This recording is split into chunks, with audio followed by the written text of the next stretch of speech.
Зарим кино биднийг зүгээр л зугаацуулдаг бол зарим нь бидний сэтгэлд хүрч мэдрэмжээ илэрхийлэхэд тусалдаг. Сайн байцгаана уу? Drama Mind podcast танд хүрч байна. Энэхүү подкастаар K-драмагийн дөрүүдийн арт байгаа сэтгэл зүйн асуудал, онцлог, илэрхийллийг сэтгэл зүйчийн зүгээс сэтгэл судлалын онолын дагуу тайлбарлах болно. Дөрүүдээр дамжуулж өөрсдийгөө ойлгоцгоё. Өнөөдрийн дугаараараа Жонхон боёо Жонпалын гэр бүлийг ярихаар шийдсэн. Та нарыг дурсамж 1988-аас салхаагүй гэж найдаж байна. Салхаад ах юм бол комментээр хэлээрэй за. Эхлээд хэдүүлээ энэ гэр бүлийн гол зангилаа болдог самун хорооллын эрүүл садагтай буюу Рамираны тухай ярилцъя. За энэ хорооллын ээжүүдээс хамгийн хүчирхэг, хамгийн өөртөө итгэлтэй ээж байгаа. Гаднаа ган шиг хатуу ярагддаг ч гэсэн дотроо торох шиг зөөлөн хүн гэж би бол тодорхойлсон. Баян болсон ч муухай зан гаргаагүй тэг хөшүүдтэй байнга тусалдаг, дэмждэг, өгөөмөр зантай. Эрүүл садагтай гэдэг нэр нь ганц өмсөн хувцсыг илэрхийлж байгаа биш гэж би боддог. Альва занган ч гэсэн илэрхийлж байгаа. Хинт ч дээрлэхүүлэхгүй те асуудлыг шууд шийдэж чаддаг манлайлагч эмэгтэй байдаг. За энэ ээжийн сэтгэл зүйн онцлогийг тайлбарлах эхний онол бол дунд насны хямрал буюу midlife crisis байгаа. Midlife crisis гэдэг нь юу вэ гэхээр хүний амьдрал ингээ хоёрдугаар хагастай шилжиж орох үед бий болдог сэтгэл зүйн өөрчлөлтийн үйл явц байгаа. Хүн залуу наснда өсөж дэвжээх, олж авах, юмыг бүтээхэд төвлөрдөг бол дунд наснд алтхаа сайх, утга учраа олох зэрэгт төвлөрдөг байхгүй. За midlife crisis ихэвчлэн 40-с 60 наснд тохиолддог гэж үздэг.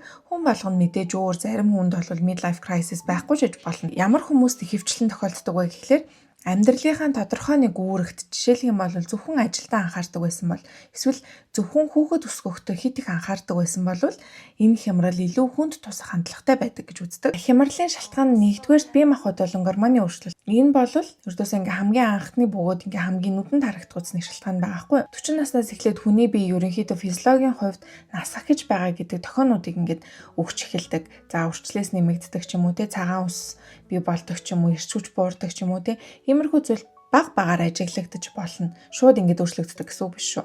Баг багаар ингээд ажиглагдаж болдог.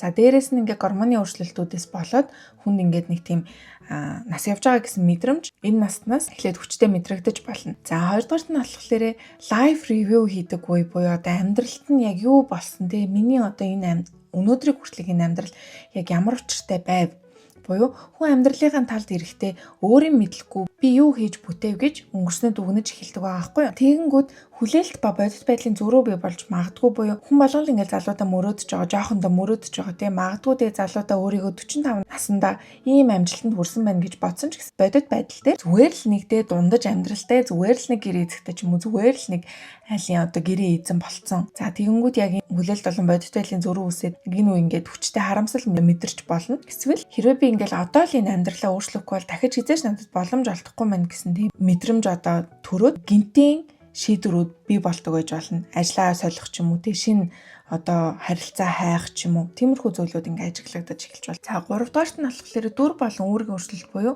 хүүхдүүд ингээд том болж бие даах үед хоосон уурны хамшиж буй empty nest syndrome гэж бий болдог. За энэ нь ямар учиртай юм бэ гэхлээр хүүхдүүд ингээ өсөж том болоод гэрээсээ явах буюу одоо сургууль явах, тусдаа гарах, гэрлэх ч юм уу. Үед эцэг эхчүүдэд ялангуяа тэг гэрээ ажилд ингээ голлон анхаардаг, хүүхэд өсгөхдөө голлон анхаардаг байсан ээжүүдэд ч юм уу төрдөг тэр гуниг ганцаардал зориггүй болох мэдрэмжийг ингээ хэлдэг байхгүй. Яагаад хоосон ур гэж нэрлэдэг вэ гэхээр шувууны дэгдэхэнүүд нисэж сураад үүрнээсээ явхад үүр нь хоосон хоцордогтой адилтгсан байна. За тэгэнгүүт яг нөгөө дүр болон үүргийн өөрчлөлт буюу хүүхдүүд нь ингээд том болоод бие даагаад те гэрээ орхиж яваа. Тэрнээс гадна ээж аав нар нь тэр хүний өөрийнх нь ээж аав нь хөгшрөөж асруулах шаардлагатай болдог ч юм уу. Хөгшөрж байгаа зэрэг нь ингээд хүнийг өөрийгөө хэн бэ гэдгийг дахин тодорхойлоход хүргэдэг байгаа юм. Дөрөвдүгээрт нь дотоод үндсний өөрчлөлт буюу амьдралын эхний хагаст хүн гадаад ертөнцид буюу карьер, нэр хүнд, эд хөрөнгөд төвлөрдөг бол амьдралынхаа 2 дугаар хагасад сэтгэл зүйн буюу дотоод ертөнцид өөрийнхөө дотгошоогоо өнгөж чаддаг буюу утга учир сэтгэлийн амар амгалан руугаа тэмүүлдэг. Хэрэг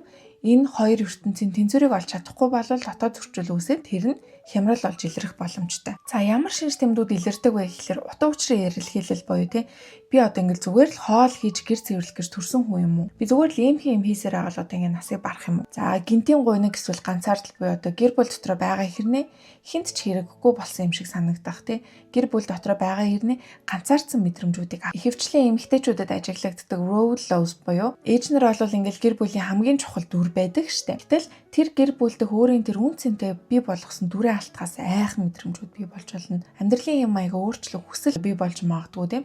генет аяллаар явах ч юм уу, хол явах хүсдэг ч юм уу.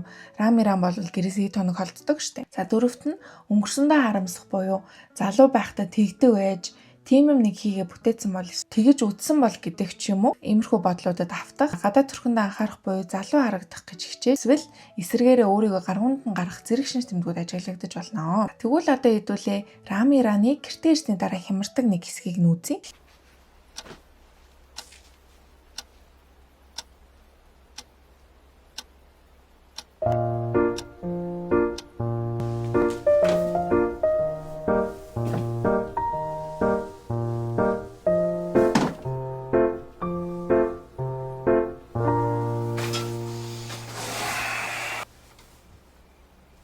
연탄은? 연탄은 안 꺼뜨렸어?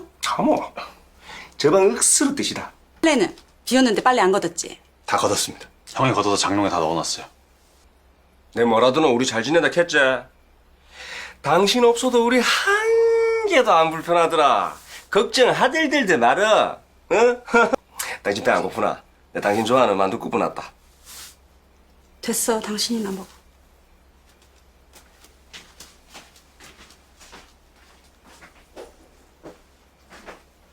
Тэгэхээр эрүүл хадагтай гэрээсээ яваад ирэхдээ гэрийнхний хараад хямарсан зүгээр нэг ингээд тааш биш нь бол midlife crisis байгаа хгүй юу. Энэ ээж бол бусад ээж нарын адилаар олон жилийн турш өөрийнхөө хувийн хүсэл сонирхлыг мартаж зөвхөн хоёр хүүгийнхаа төлөө эсвэл одоо Ким захирлын эхнэр гэдэг дүрээр амьдарсан. За хүн бусдын төлөө ингээд амьдраас урчглаар өөрийнхөө үн цэнийг бусдад хэрэгцээтэй байгаа тэр байдлаараа хэмжиж эхэлдэг хгүй юу. Гэтэл гэр бүлийнх нь ээжгүүгээрээ зөв зүгээр байгааг хараад би энэ хүмүүст хэрэггүй болсон бол тэдний хувьд хин юм бэ?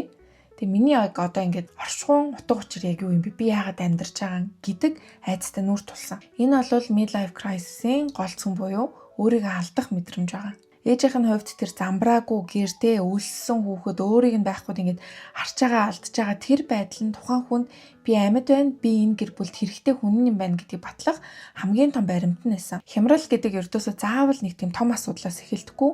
Би хинт хэрэгтэй юм бэ гэсэн жижигхэн эргэлзээнээс эхэлж болдог байхгүй. Тэгээд баг хүн бол яг энэ нөхцөл байдлаас гаргахад хамгийн том дэмжлэг үзүүлдэг буюу аав хоёрыгоо ингээд бүтлгүүтүүлээд тэр үед ээж нь ингээд арай жоохон сэтгэлэн сэргээ та нар надгүйгээр яаж амьдрнаа гэж хэлдэг штеп.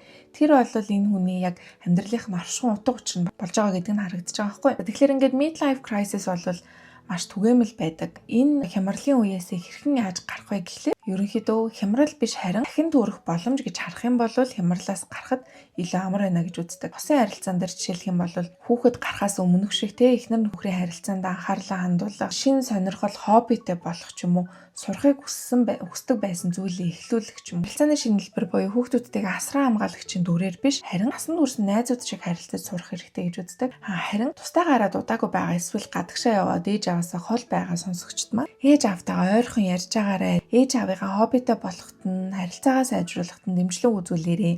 Сайн ярилцаарай гэж хэлмээр байна. Заавал яг гадагшаа явсан хол байгаа гэлтгүүгээр ээж аав нь яг хямраад эхэлж байгаа юм шиг санагдвал дууга хураагаад нэг л өөр болоод хам санагдах юм бол ээж аавтайгаа ярилцаад энэ тал дээр нь дэмжлэг үзүүлээрэй. Одоо харин Мираны онцлогийг харуулах бас нэг сцен үзье. 보라 엄마, 잠깐 나와봐.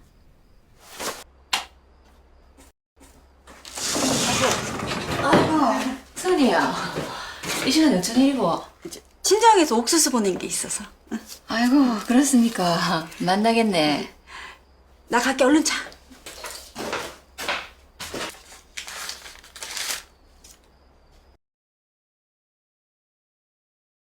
Энэ бол илхва буюу хуршигаа эвгүй байдалд оруулахгүйгээр баярхахгүйгээр мөнгө өгч байгаа нь Мираны хэр эмпати сайтай буюу бусдыг ойлгох мэдрэх чадвар нь хэрэг сэтгэл хөдлөлийн чадамж буюу бусдын сэтгэл хөдлөлийг ойлгох мэдрэх өөрийн сэтгэл хөдлөлөө илэрхийлэх бусдын сэтгэл хөдлөлд нөлөөлөх зэрэг чадвар нь хэр сайн бэ гэдг нь харагддаг. Ер нь бол ингээл нөгөө нэг генет баяжсан хүмүүс ингээд айгу сонио ааштай болдог, монцгүй болдог гэсэн ойлголтууд зөндөө байдаг шүү. Энэ айл бол генет баяжсан айл шүү. Нэлээд ядуу байжгаад хүн суглаанд хожоод тэгээд генет баяжсан айл гисэн хэрнээ хуршүүдтэй өрдөөсөө баярхсан сэтгэлээр ханддаг. Үгүй зөвхөн хуваалц сэтгэлтэй байдаг. Гой хоол хийлээ гэж бодоход тэрийг хуршүүдээр хамтдаа идэх хүсэлтэй байдаг ч юм уу. Энэгээр нь бол энэ хүний эмпати болон IQ чадамж нь хэр сайн бэ гэдг нь харагдаж байгаа. За өмнөх дугаар дээр ярьсан эмзэг байдлын хүч бас Рамиран дээр харагддаг. Энэ нь яаж вэ гэхээр энэ ээж бол гэр бүлийнхаа альфа, гэрийнхаа альфа.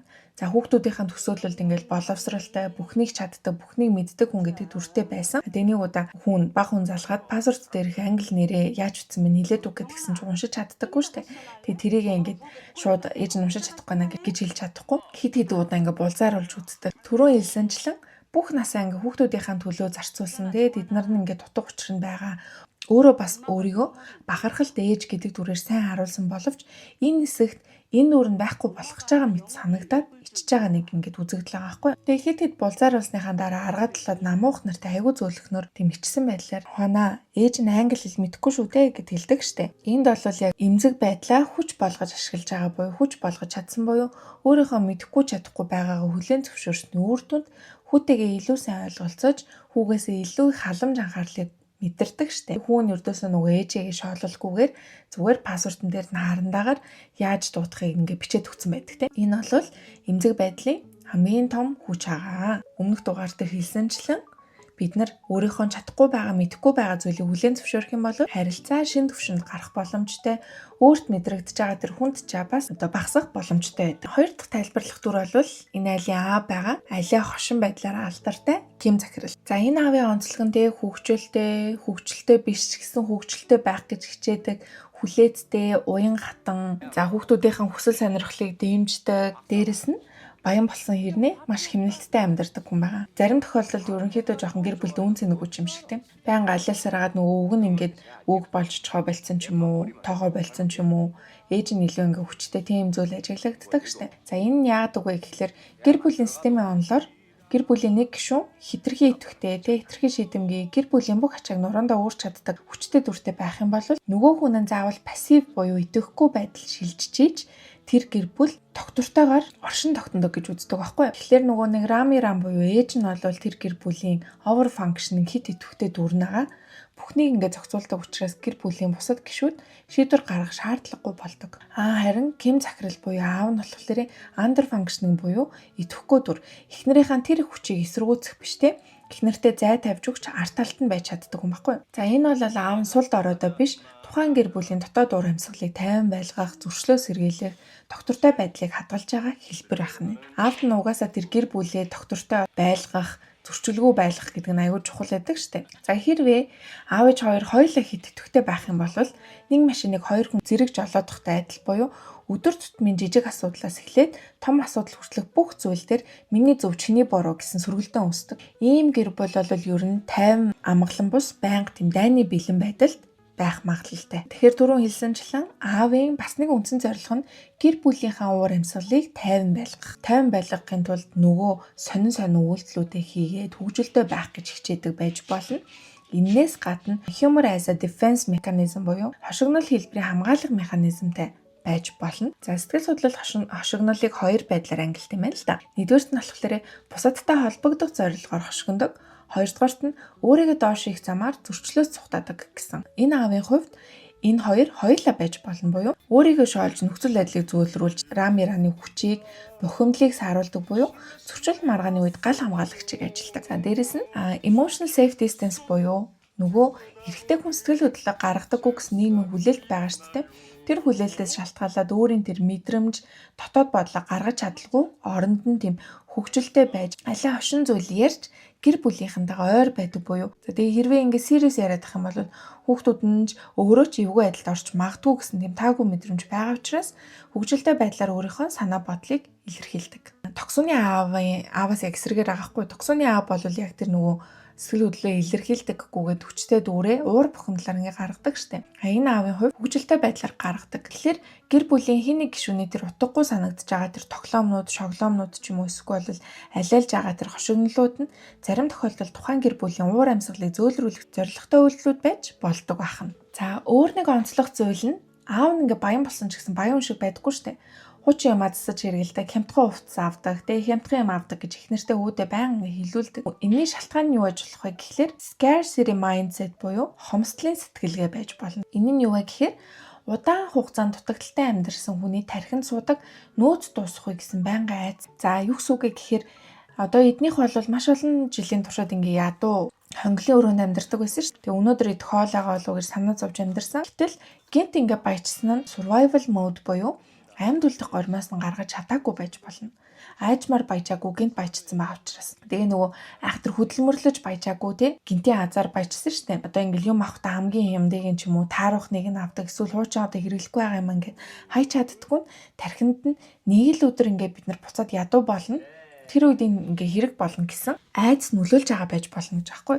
Энэ бол ингээд логик биш өрдөөсөө сэтгэл хөдлөлийн хариулт. За хоёрдугаарт нь анги давхарх шилжсэн хүний синдром гэж байт юм байна. Ядуу давхаргаас дунд эсвэл баян амьдрал руу шилжсэн хүмүүс хуучин амьдралын хэм маягаа бүрэн орхиж чаддаггүй юм байна л да. 3년 전만 해도 이 귤이 웬 말이고, 쌀도 없어가지고 맨날 그 수제비 안 먹고 안 살았나?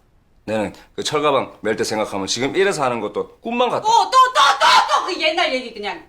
Шинэ статуста тасахтай айцтай тий түр хугацаанд л энэ ингээд давхаргад байх юм шиг буюу одоо энэ баян амьдрал байх юм шиг санагддаг. Тийм болохоор тэр хуучин эдлэл хэрэглүүд нь танил аюулгүй мэдрэмж төрүүлэхээс гадна шин зүйл нь түр зургийн мэд санагдаад төвшөрийн мэдрэмжийг нэмэх магадлалтай ахна. Саяны хоёр ярьсан зүйлийг хүн болгон өөрөөр мэдрэх боломжтой буюу Миран, Жомбон, Жонхон энтрийн хувьд энэ зүйлүүд ажиглагддаггүй шүү дээ. Тэр хэд бол мөнгөтэй байгаагаа ингээ ойлгодог, мөнгөө өвөрч чаддаг хүмүүс аавал ганцаараа ингэж чаддгүй. Тэгэхээр тухайн хүний сэтгэл зүйн онцлог нөлөөлдөг байна. За дараагийн ярих дүр бол Ким Жомбон буюу айлын том хүү байна. Жомбоны хувьд маш гэгээлэг, юмд чин сэтгэлээсээ ханддаг, ямар ч хар буруу санаагүй маш сайлган сэтгэлтэй. Академик талаас бусад тал дээр маш их мэдлэгтэй, маш их чадвартай хүүхэд байдаг штеп. За тэгэнгүүт яг Жомбон дээр тийм айхтар их ярих юм байхгүй. Гэхдээ Жомбоныг нэг ингээд ажиглагддаг маш том зүйл нь юу вэ гэхээр slothing versus living гэдэг нэг зүйл Жомбон дээр ажиглагддаг. Гаднаасаа ингээ харахаар яг одоотой амьдарч байгаа хүн шиг харагддаг те. Нөгөө нэг mindfulness буюу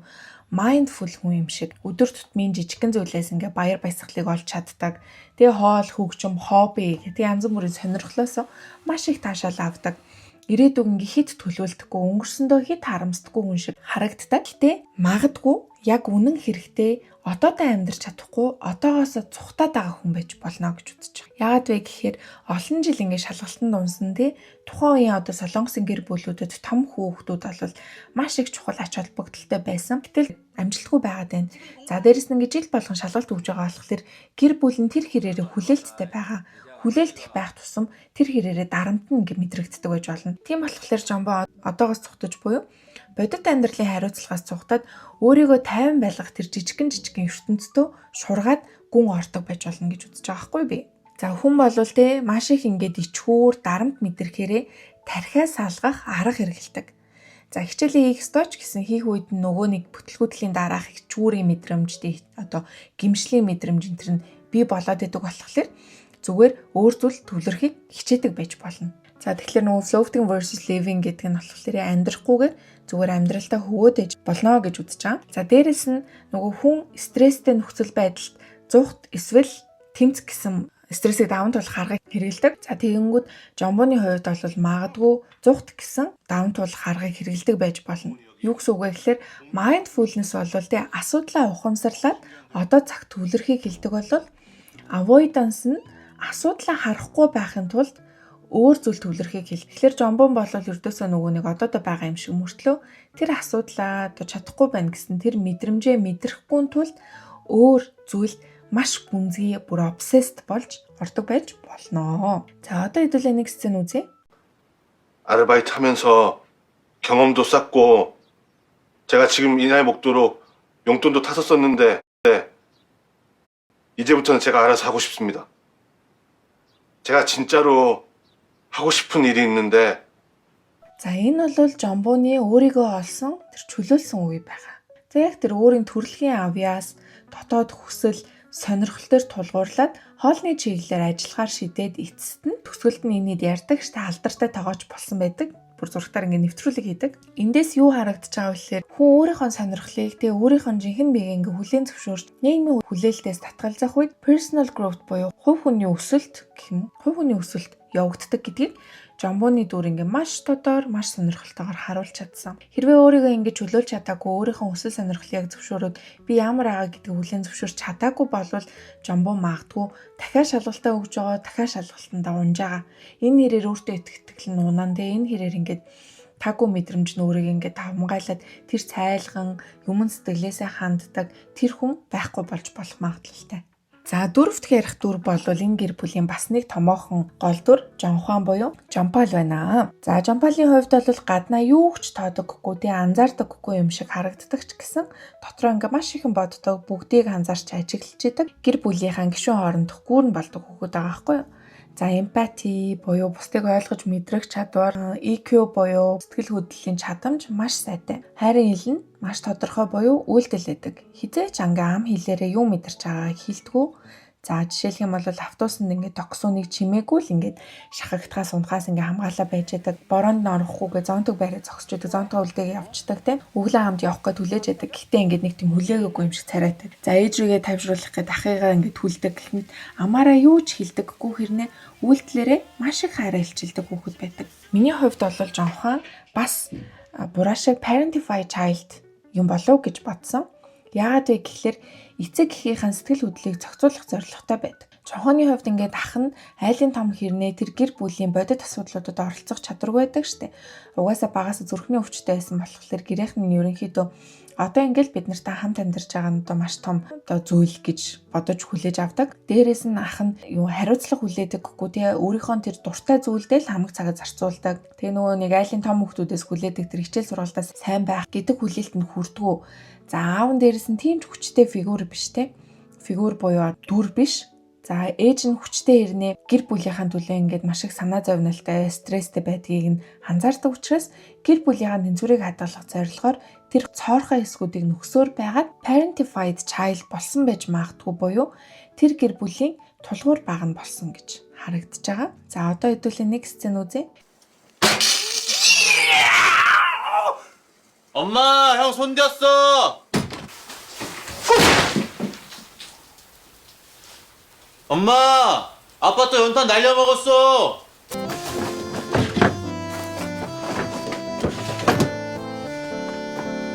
엄마, 제 반바지 못 봤어요?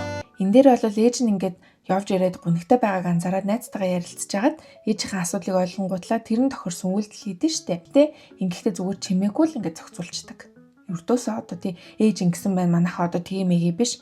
Зүгээр л тухайн үйлдэл дээр нь тухайн яг болж байгаа нөхцөл байдал дээр нь ингээд тохируулга хийгээ явчихдаг. За аав нь гунигтай байгааг хараад сэтгэл санааг нь өргөх гэж хичээгээд тий хизээч хийдгүү нөгөө нэг айгөө Ким захирлаа гэд мэдчилдэг штэ. Тэрийг нь одоо хийх гэж оролддог. Гэх мэтэр гэр бүлийн уур амьсгалыг чимээгүй хүн зохицуулах гэж хичээдэг хүүхэд байгаа байхгүй юу? Одоо яг энэ киноны хамгийн эмзэг сэдэв бол Жомпол ингээд тогсон тайраа илчилж чадахгүй байсаар хагаад өөр хүнд алдчихдаг штэ.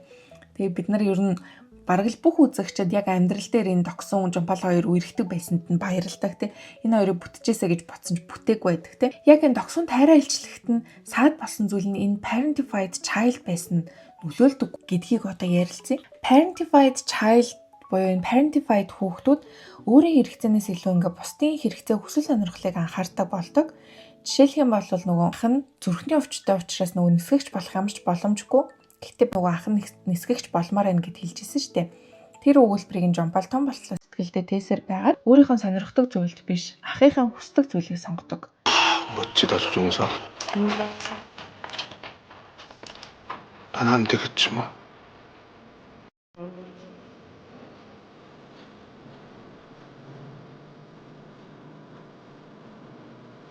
Ер нь бол яг өөрөө юу хүсдэг ч байсан те тэрийг мэдэхгүй. Энэ нь яг хайр дурлалд нь нөлөөлдөг буюу нэг өдөр ингээ ярилцж агаад тэгийг тогсон цайн гэдгийг мэддэг штеп.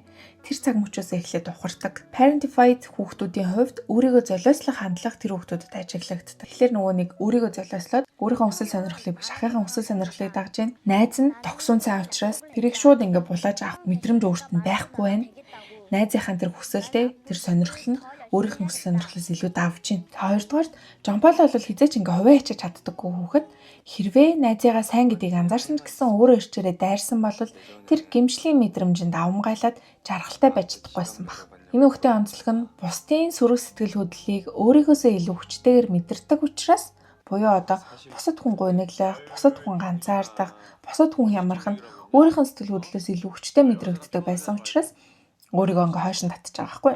За 3 дугаарт эмзэг байдлаас айх буюу нөгөө эмзэг байдлын хүчийг мэдэрч чадаагүй хүүхэд. Жомполийн бүтээсэн дүр нь ингээд гаднаа их тайван дээ юу ч тоодгүй, кул, айгүй кул хүүхдээдэг штэ. Шалтгаан нь бол ээж аавынхаа итгэлийг алдахгүйгээд Тийм байна. За хэрвээ өөрийн сэтгэл хөдлөлөө илэрхийлүүлэлтэй магадгүй энэ бүтээсэн дүр нь байхгүй болох байх гэсэн айцас шалтгаалсан буюу нөгөө ээж аавынхаа өмнө ч нээж байгаагүй тэр сэтгэлээ тогсооны өмнө нээх нь өөрт нь маш хүнд ачаа байсан. За тогсоон руу очихдоо ингээд нөгөө тегээс хоцордог штэ. Тэгээд нэг диалог явдаг штэ. Монолог гэдэг юм уу?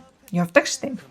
Би дахиад ингээ хоцорчихлоо. Тэгээ тэр гэрлэн тохио тэгээгүйсэн бол тэр тэгсэн бол энэ ингэсэн бол гэсэн харамслын мэдрэмжүүдээ ингээ хилдэг. За энэ бол ингээ цэвэр эргэлзээнээс шалтгаалж байгаа буюу би өөрийгөө нээхэд бэлэн үү? Би сэтгэлээ илчилж чадах уу? Тогсон яг намайг хүлээж авах уу?